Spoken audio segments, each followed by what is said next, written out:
una persona querer cometer un delito, realizar actos para conseguirlo y sin embargo quedar exenta de pena? La respuesta es sí. Eso ocurre es lo que nuestro Código Penal denomina delito imposible y que modernamente también se le suele llamar tentativa inidónea. El artículo 5 del Código Penal uruguayo establece que están exentos de pena los actos inadecuados para cometer el delito porque el fin propuesto es absolutamente imposible o porque los medios utilizados son absolutamente inidóneos. Esta figura plantea una cuestión central. No alcanza con tener una intención criminal. La conducta exteriorizada debe poseer actitud objetiva para lesionar o poner en peligro un bien jurídico. El delito imposible es un proyecto delictivo fracasado. El autor quiere alcanzar un resultado prohibido, pero la consumación no se produce porque existe un defecto insuperable en su propio plan. Ese defecto puede concentrarse en el fin perseguido o en el medio elegido. Por ejemplo, una persona dispara contra quien cree que está vivo, pero la eventual víctima había fallecido unos minutos antes. Existe intención de matar, pero no puede causarse la muerte de quien ya está muerto. El artículo 310 del Código Penal exige dar muerte a una persona. Un cadáver no puede ser sujeto pasivo de homicidio. El resultado era imposible desde el comienzo. El artículo 5 contempla dos modalidades: la absoluta imposibilidad del fin y la absoluta idoneidad de los medios. Existe absoluta imposibilidad del fin cuando el objeto o la persona sobre la cual pretende actuar el autor no existe o no puede ser alcanzada materialmente. Pensemos en el sicario que cree apuñalar a una persona mientras duerme, pero en realidad apuñala a un muñeco con apariencia humana. El homicidio es imposible porque no hay una persona a la cual pueda darse muerte. La segunda modalidad aparece cuando el medio empleado carece por completo de eficacia causal. Quien arroja una botella de plástico contra otra persona con la intención de matarla utiliza un medio absolutamente inidóneo. La intención puede ser criminal, pero no existe un peligro real para la vida. Esta solución se relaciona directamente con el artículo 3 del Código Penal. La norma dispone que nadie puede ser castigado si el daño o el peligro del cual depende la existencia del delito no es consecuencia de su acción o de su omisión. Por lo tanto, el derecho penal no castiga únicamente por lo que una persona quiso hacer.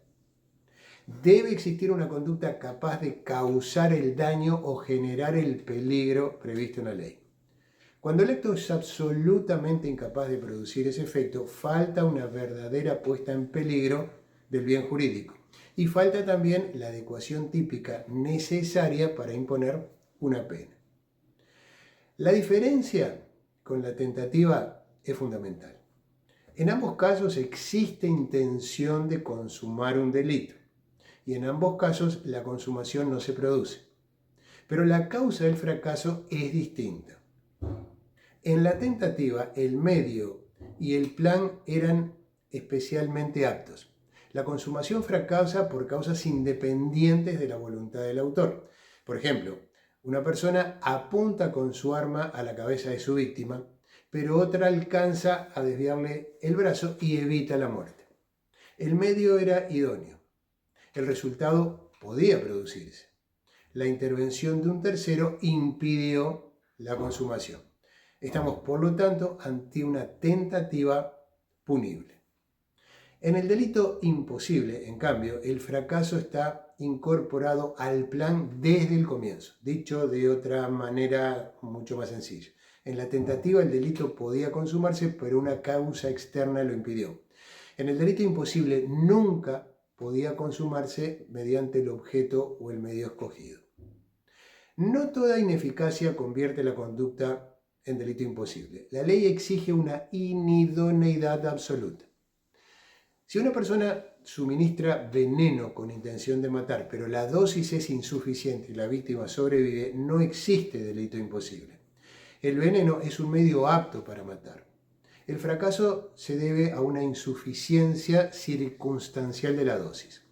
La conducta debe calificarse como homicidio en grado de tentativa.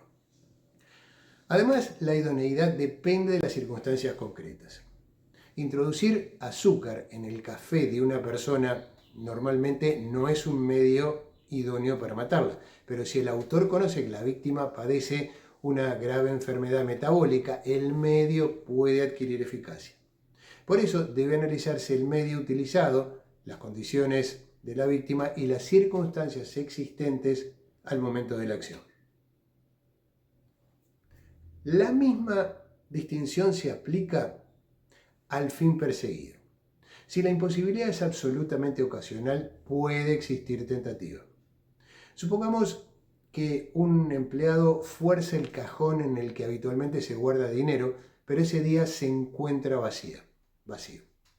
La ausencia del dinero es accidental. La misma conducta, realizada en otra ocasión, habría permitido consumar el hurto.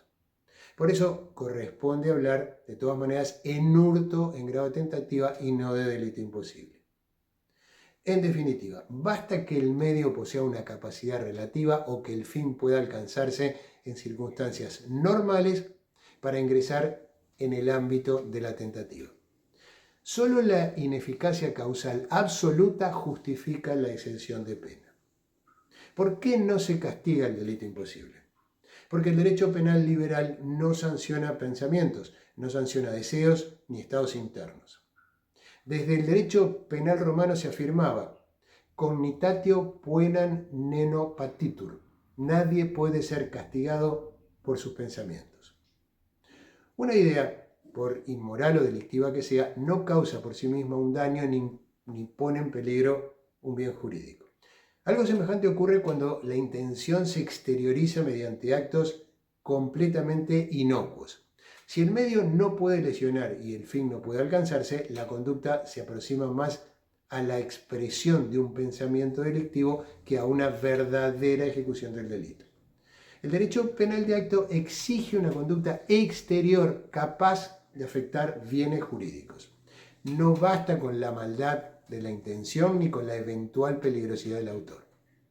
Sin embargo, el último inciso del artículo 5, relacionado con el artículo 92 del Código Penal, faculta al juez a imponer medidas de seguridad preventivas basadas en el peligro del autor. Esta solución merece un cuestionamiento.